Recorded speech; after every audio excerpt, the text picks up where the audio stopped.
दोस्तों, अगर ब्रिक्स ऐसे ही आगे बढ़ता रहा तो अमेरिका को जलन से पसीना आने लगेगा। सोचो, एक तरफ है अमेरिका, दुनिया का सबसे बड़ा सुपर पावर, और दूसरी तरफ है ब्रिक्स, 5 देशों का ग्रुप जो धीरे धीरे अपनी ताकत बढ़ा रहा है। क्या अमेरिका का राज खत्म होने वाला है? क्या ब्रिक्स सच में नया सुपर पावर बनेगा?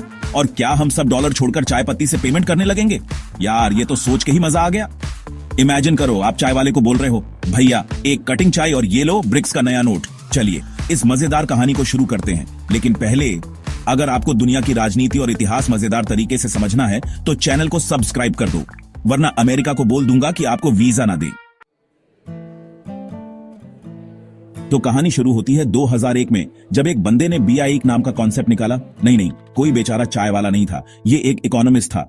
BIEC यानी ब्राजील, रशिया, इंडिया, चाइना, 4 देश, 4 अलग अलग कल्चर, लेकिन एक ही सपना, अमेरिका को टक्कर देना। साउथ अफ्रीका बाद में 2010 में जुड़ा और तभी BRIC बना BRICS, मतलब एक और दोस्त आ गया पार्टी में। बेसिकली इन 5 देशों ने सोचा, भाई हम मिलकर कुछ बड़ा करें ताकि अमेरिका की मोनोपोली खत्म हो जाए। क्योंकि देखो यार, कंपटीशन होना जरूरी है, नहीं तो एक ही बंदा हमेशा के लिए राजा बन के बैठ जाएगा।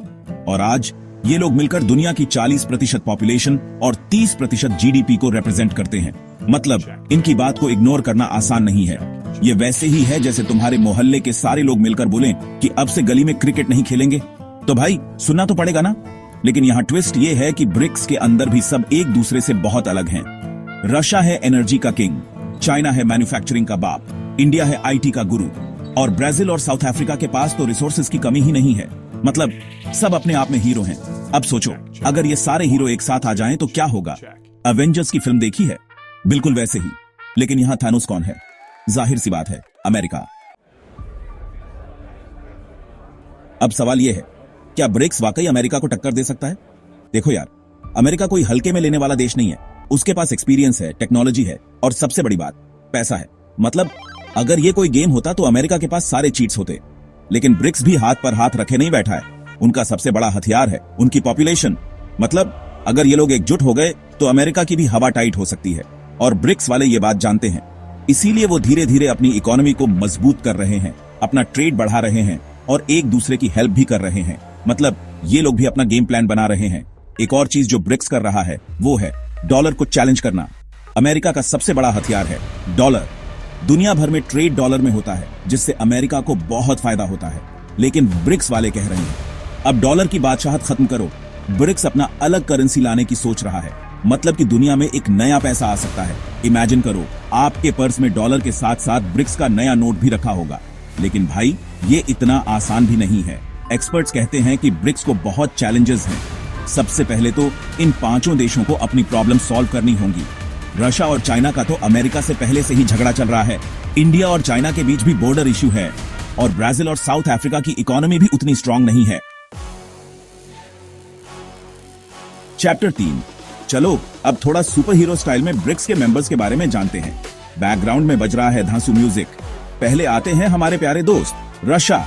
ऊर्जा के मामले में तो ये सबसे बड़े खिलाड़ी हैं। तेल, गैस, सब कुछ है इनके पास। लेकिन इनकी प्रॉब्लम ये है कि ये थोड़े जिद्दी हैं, और अमेरिका से उनका 36 का आंकड़ा है। मतलब थोड़े सैंक्शंस में फंसे हुए हैं। अब बात करते हैं ड्रैगन भाई की। जी हाँ, चाइना। मैन्युफैक्चरिंग के मामले में तो इनका कोई जवाब नहीं, दुनिया भर का सामान यहीं बनता है। लेकिन इनकी भी प्रॉब्लम यह है कि इनकी इकोनॉमी की हालत थोड़ी पतली है।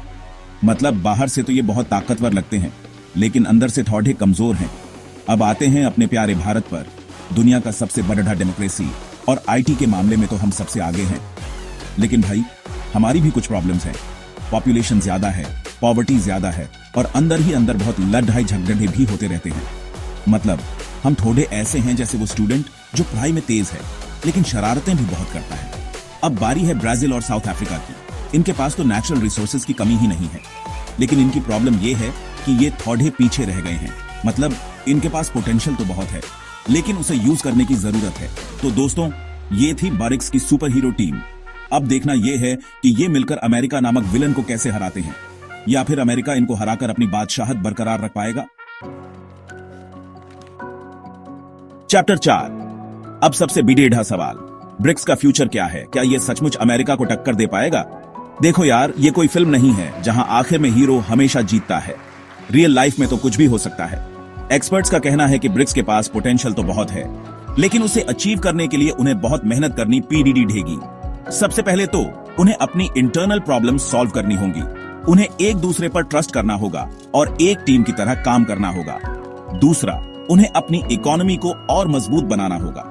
उन्हें नए नए टेक्नोलॉजीज में इन्वेस्ट करना होगा और अपने पीपल को बेटर एजुकेशन और हेल्थ केयर देनी होगी। और सबसे जरूरी बात, उन्हें पेशेंस रखना होगा। Rome was not built in a day, मतलब कोई भी बैठा काम एक दिन में नहीं होता। ब्रिक्स को धीरे धीरे अपनी ताकत बढ़ानी होगी और अपने गोल्स को अचीव करने के लिए लॉन्ग टर्म प्लान बनाना होगा। लेकिन अगर ब्रिक्स ये सब कर लेता है तो वो दुनिया के लिए एक गेम चेंजर साबित हो सकता है। वो एक नया वर्ल्ड ऑर्डर एस्टेब्लिश कर सकता है जहां सारे देशों को बराबरी का हक मिले और कोई भी देश किसी दूसरे देश पर अपनी दादागिरी न चला सके। तो दोस्तों, ये थी ब्रिक्स वीज यूएसए की कहानी। अब देखना यह है कि आगे क्या होता है। क्या ब्रिक्स अपने गोल्स को अचीव कर पाएगा या फिर अमेरिका अपनी बादशाहत बरकरार रख पाएगा? ये तो सिर्फ वक्त ही बताएगा। तो दोस्तों, ब्रिक्स वीस यूएसए की ये जंग अभी रुकी नहीं है। ये तो बस शुरुआत है एक नई इरा की, एक ऐसे इरा की जहां पावर एक देश के हाथ में नहीं होगी बल्कि सारे देशों के बीच बंटी होगी। आपको क्या लगता है, ब्रिक्स दुनिया का नया सुपर पावर बनेगा या अमेरिका हमेशा राजा रहेगा? कमेंट में जरूर बताना। और अगर वीडियो पसंद आई तो लाइक ठोक दो और चैनल को सब्सक्राइब करो। नए हैं तो घंटी भी बजा दो ताकि आपको हमारी नई वीडियोस की नोटिफिकेशन मिलती रहे।